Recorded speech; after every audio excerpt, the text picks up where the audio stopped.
घर के बंटवारे में क्या होती है बहू की भूमिका। दुल्हन आ गई, नई बहू आ गई। कार के दरवाजे पर रुकते ही शोर सा मच गया। अजय की माँ, जल्दी आओ, किसी ने आवाज़ लगाई। बहू का स्वागत करो, अरे भाई गीत गाओ।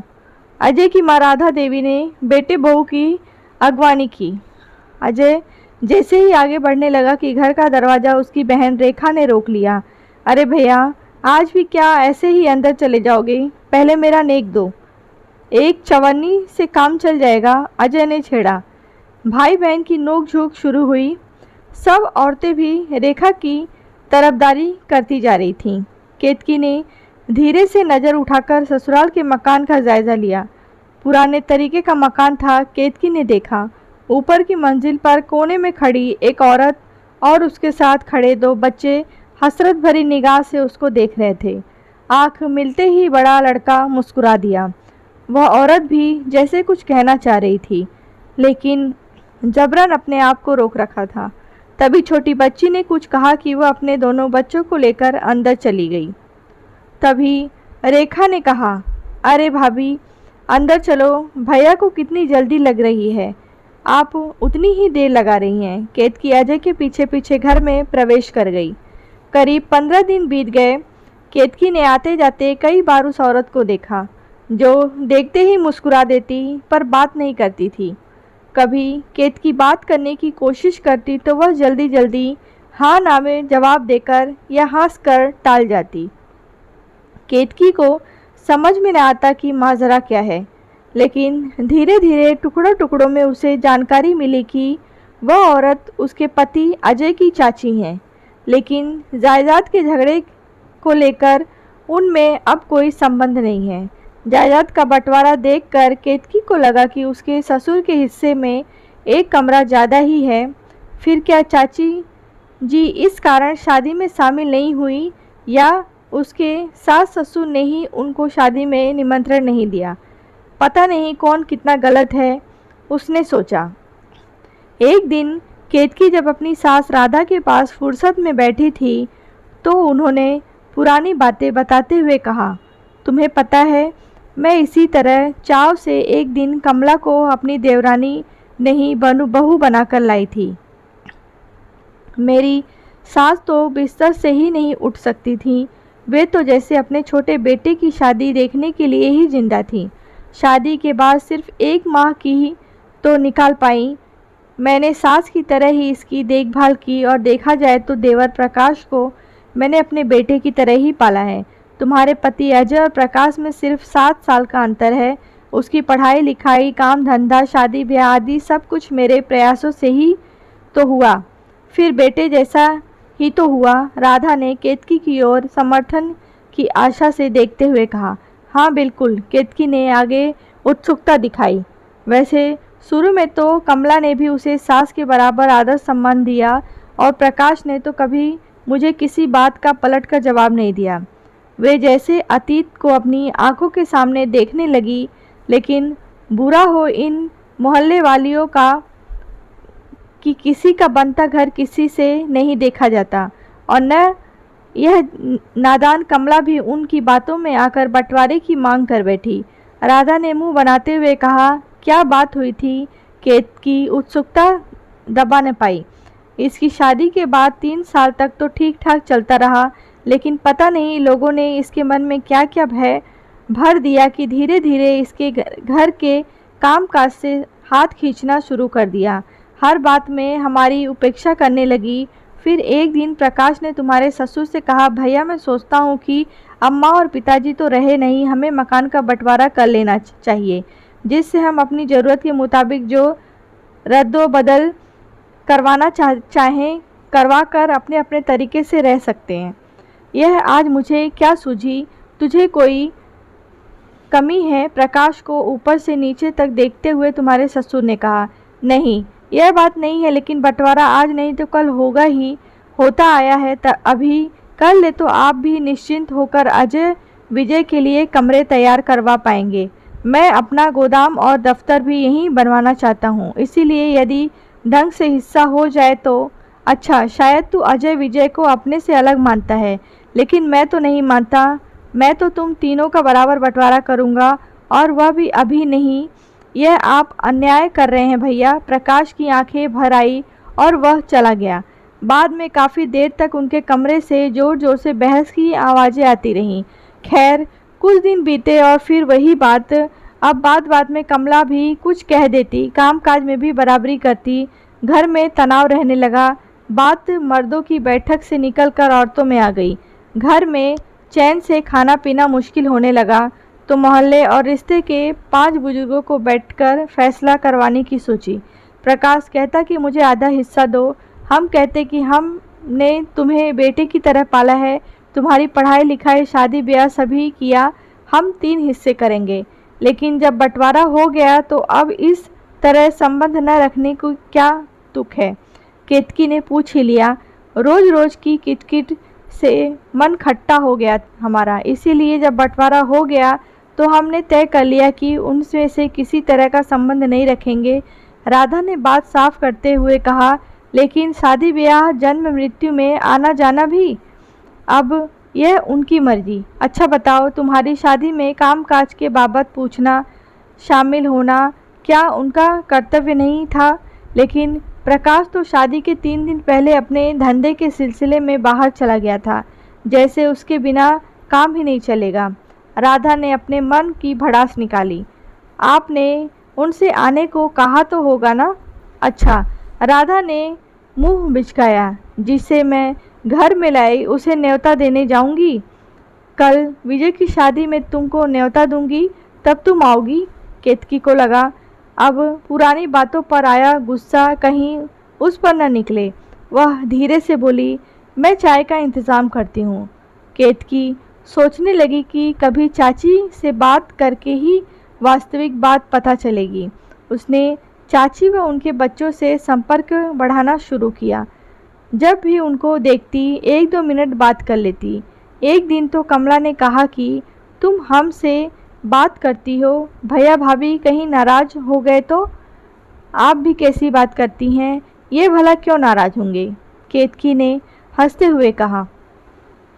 अब केतकी ने दृढ़ निश्चय कर लिया कि एक दूसरे के मन पर जमा मैल हटाना है। इसीलिए एक दिन सास से बोली, चाची जी कह रही थी कि आप बड़ी कड़ी बहुत बढ़िया बनाती हैं, कभी मुझे भी खिलाइए ना। इसी तरह केतकी कमला से बात करती तो कहती, माँ जी कह रही थी कि आप भरवा बैगन बहुत बढ़िया बनाती हैं।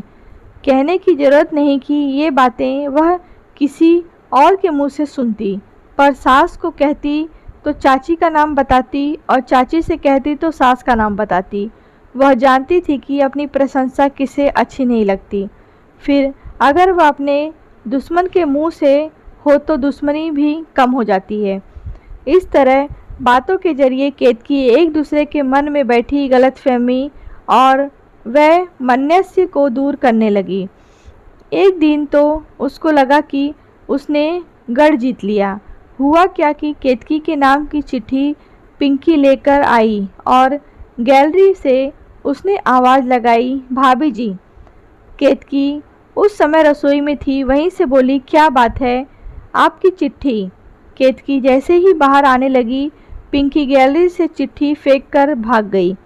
जब उसकी सास ने यह देखा तो बरबस पुकार बैठी, पिंकी अंदर तो आ।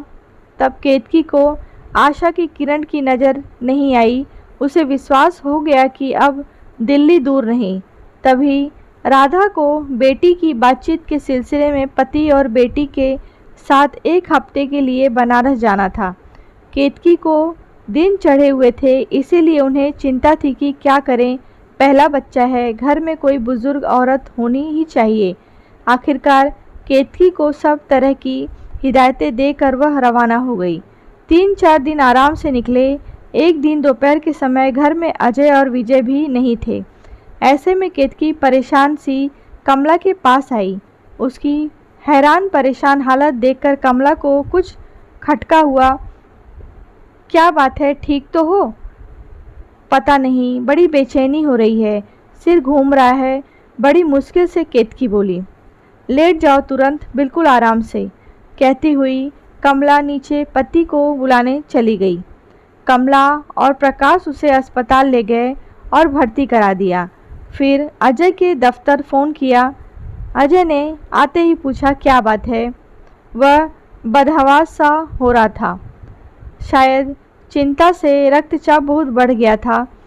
कमला ने जवाब दिया, मैं इसके पीहर से किसी को बुला लेता हूँ, आपको बहुत तकलीफ़ होगी। अजय ने कहा, ऐसा है बेटे, तकलीफ़ के दिन है तो तकलीफ़ होगी ही, घबराने की कोई बात नहीं, सब ठीक हो जाएगा। प्रकाश ने अजय के कंधे पर हाथ रखकर कहा, बाकी जैसा तुम उचित समझो। वैसे डॉक्टर ने क्या कहा है? अजय ने चाचा से पूछा। रक्तचाप सामान्य हो रहा है, कोई विशेष बात नहीं है।